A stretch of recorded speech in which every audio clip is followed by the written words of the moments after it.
تاريخ للعرب، ماتش ودي لكن انتصار الاول قدام البرازيل تاريخيا، ومباراه المغرب ما خدتهاش بالحظ او بالصدفه او بفرصتين، لكن مباراه عن جداره وعن استحقاق، وتشعر انه اللعيبه في الملعب على قدم المساواه، بل انه في بعض المراكز في الملعب تشعر ان المغرب اشرس قدام فينيسيوس، قدام رودريجو، قدام الجن.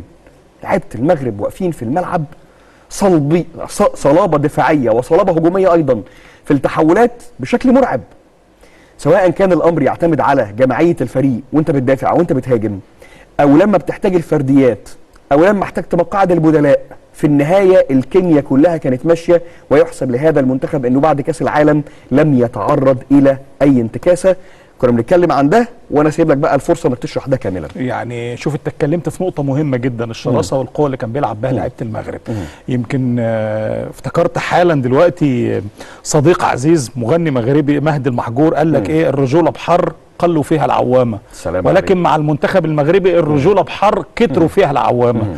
عايز اقول لك ان المنتخب المغربي باللي اداه في مباراه البرازيل يا محمودي مش مجرد انتصار عادي، لان انت بتتكلم النهارده المواجهات العربيه البرازيل مع البرازيل 23 مواجهه سابقه. المواجهات كلها ايه؟ 23 خساره للمنتخبات العربيه. 71 هدف سجله البرازيل مقابل 9 اهداف سجلته المنتخبات العربيه. فبالتالي انت لما بتتكلم عن مباراه زي مباراه المغرب والبرازيل على الملعب الكبير في طنجه بالحضور الجماهيري الرائع بالتيفو الاروع اللي بداوا بيه المباراه، صنعت التاريخ وان كان من خلال مباراه وديه، لان هو اول انتصار لمنتخب عربي على المنتخب البرازيلي. زي ما انت شرحت في عجاله واتكلمت وقلت ان المنتخب المغربي زي ما بيدافع بكتله واحده بيهاجم بكتله واحده، وكانك حصل كده ديجافو او فلاش باك وقعدت تتفرج على مباريات كاس العالم. انا صحيح. كنت اكني بتفرج مش في طنجه، انا بتفرج على مباراه كانت في كاس العالم في قطر بنفس الكيفيه، حتى بنفس التشكيل اللي كان بيبتدي بيه وليد الرجراجي، اللهم الا من تغيير واحد، سليم املاح مش موجود مكانه اللاعب اللي بينتظر مستقبل باهر بلال الخنوس، اللي اصبح في كاس العالم ممتاز. اصغر لاعب في تاريخ العرب بيشارك في قائمه او يشارك في مباراه لما لعب في مباراه الثالث والرابع. طيب عايز اتكلم على كذا حاجه ليها علاقه بالمغرب. اولا يحيى عطيه الله، لانه الراجل اولا ودي مهمه جدا مع المغرب غير مع الوداد.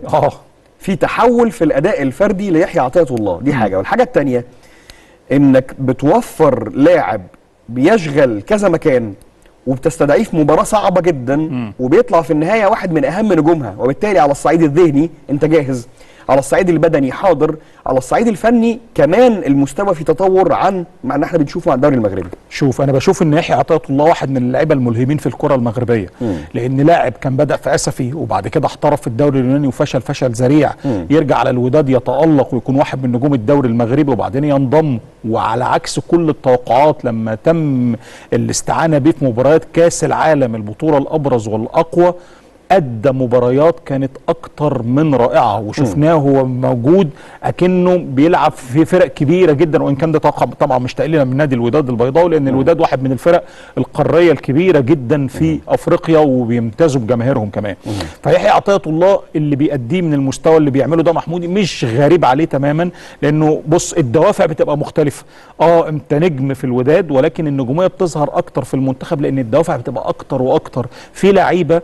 تمثيل النادي طبعا شرف كبير والانديه الكبيره اللي تمتلك شعبيه كبيره، ولكن التمثيل والشراسه بتاعته بتزداد وتركيزه بيزداد في المباريات الجماهيريه وخاصه المباريات بتاعه المنتخبات. فيحيى عطية الله واحد من التحول طبيعي. التحول طبيعي، يعني انا مش مستغرب وان كان مش احنا بنقول كده فهو بيأدي اداء سيء مع الوداد، لا بيأدي اداء رائع، ولكن تحس بالقدرات الفنيه بتاعته امور مختلفه، لان برضه اللي حواليه مساعدين وبيعلوا من الريتم بتاعه الاداء بتاعه. طبعا مباراة ممتازة لسفيان بوفال، وضع طبيعي ساحر في كل الأماكن وفي كل الأوقات وفي أي دوري بيلعب فيه، لكن عايز أقف عند مرابط لأنه في تجميعة صور لسفيان مرابط بعد المباراة ظهرت، والصور دي كان ليها علاقة بنجوم ريال مدريد في أرض الملعب.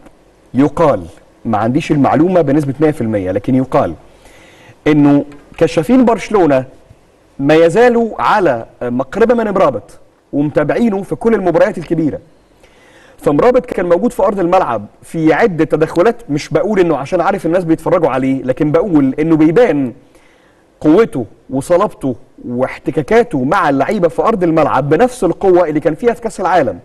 فكانت الصور مع فينيسيوس ومع رودريجو ومع ميليتاو ومع نجوم المنتخب البرازيلي من ريال مدريد، اهو بيوضح القصه دي، بتوضح القصه دي مع كل لعيبه ريال مدريد. اتفضل يا فندم. يعني بص، سفيان مرابط تحس فعلا ان هو اسد من اسود المغرب بتدخلاته بقوته بقوه شخصيته. حتى في اللقطه اللي حصل فيها تحول وقطع للكره محمودي، سجل كازيميرو في الجزء اللي كان المفروض ان يتواجد فيه سفيان مرابط، لان هو ما كانش لحق المنتخب ان هو يرجع ويقف ويتمركز بشكل جيد.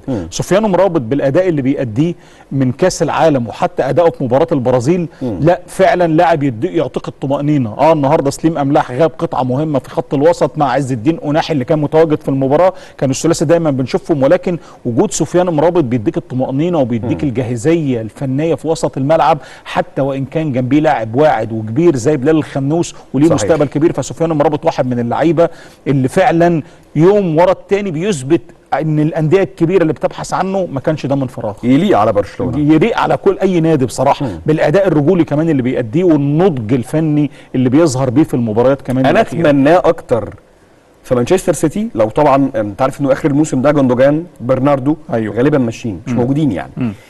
انا اتمناه في سيتي، لانه اولا في استقرار. برشلونه مهما عمل في الوقت الحالي لكن الامور مش مضمونه، فاعتقادي انه مع سيتي مع جوارديولا مرابط هياخد كل حاجه ناقصاله عشان يكون لاعب وسط مكتمل على مستوى العالم. هو النقطه اللي ما فيهاش شك محمود انه هيبقى اضافه لاي مكان هيكون موجود فيه، ولكن طبعا مع عمل الاستقرار اللي انت بتتكلم عليه اعتقد ان الامور الفنيه بتاعته هتزداد اكتر وهتتضرب في الضعف كمان. اخر حاجه يحسب للمغرب جدا انك ذهنيا كنت حاضر بعد ال1-1، ودي خطيره، نقطه مهمه، دي خطيره جدا. بعد ال1-1 كنت موجود، والحضور الذهني مكمل معاك انك هتكسب ولا تكتفي بالتعادل اللي هو اصلا عظيم قدام البرازيل. فكل التحيه للمغرب.